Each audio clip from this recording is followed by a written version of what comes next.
নমস্কার বন্ধুরা, আপনারা কোনো ভুল না করেই কিভাবে এসআইআর এর ফর্ম ফিল আপ করবেন সেটা দেখে নিন আমাদের এই ছোট্ট ভিডিওর মাধ্যমে। তো চলুন বন্ধুরা, প্রথমে দেখে নিই জন্ম তারিখ। প্রত্যেকে নিজের নিজের জন্ম তারিখ দেবেন, সেটা পেয়ে যাবেন হয় ভোটার কার্ড না হয় আধার কার্ডে। নেক্সট আধার নম্বর।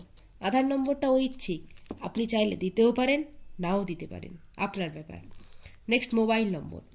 মোবাইল নম্বর আপনি আপনার নাম্বারও দিতে পারেন বা আপনার বাড়ির কোনো একজনের নাম্বার দিলেই হবে।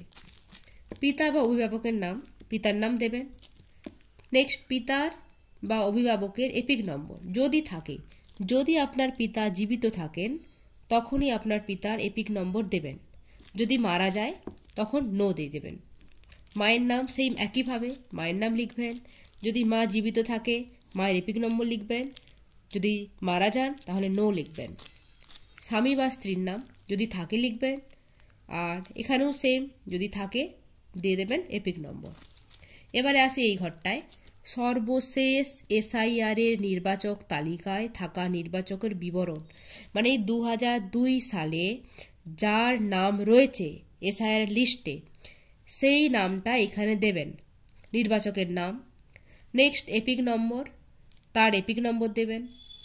আত্মীয়ের নাম, 2002 সালের এসআইআর এর লিস্টে যে ব্যক্তির নাম আছে সেই ব্যক্তির সঙ্গে যার নাম দেওয়া আছে, সেটা তার পিতা হতে পারে মাতা হতে পারে, সেই নামটা এই ঘরে লিখবেন, আত্মীয়ের নাম। তার সঙ্গে সম্পর্ক লিখবেন, সে মাতা বা পিতা যাই হোক। নেক্সট জেলা, জেলার নাম লিখবেন। রাজ্যের নাম পশ্চিমবঙ্গ। বিধানসভা ক্ষেত্রের নাম, এটাও পেয়ে যাবেন ওই 2002 সালের এসআইআর এর লিস্টে, বিধানসভা ক্ষেত্রের নাম লিখলেন। নেক্সট বিধানসভা ক্ষেত্রের নম্বর, ঠিক বিধানসভা ক্ষেত্রের নামের বাম দিকেই লেখা আছে এই নম্বরটি। অংশ নম্বর, অংশ নম্বরও ওইখানেই পেয়ে যাবেন অংশ নম্বর।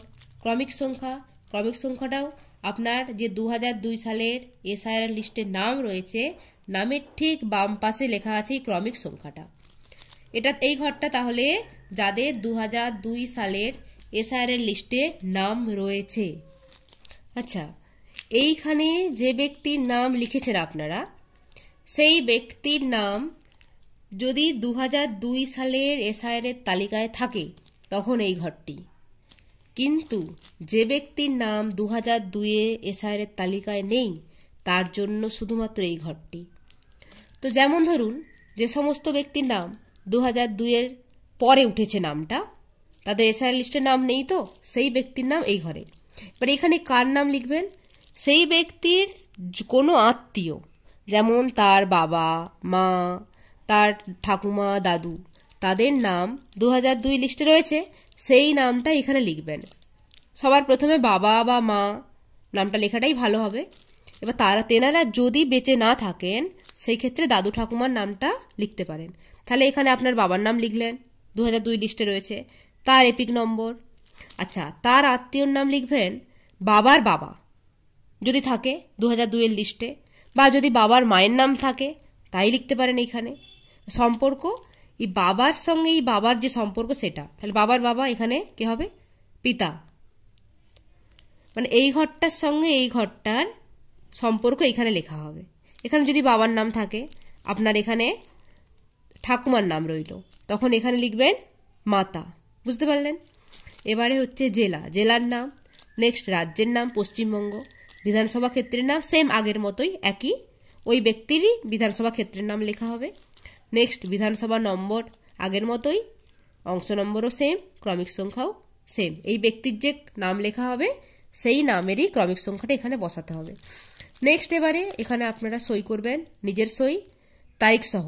এবারে যদি কেউ বাড়িতে বর্তমানে না থাকেন, হয়তো কেউ বাইরে রয়েছেন, সেক্ষেত্রে পরিবারেরই কোনো একজন ব্যক্তি সই করলেই হবে।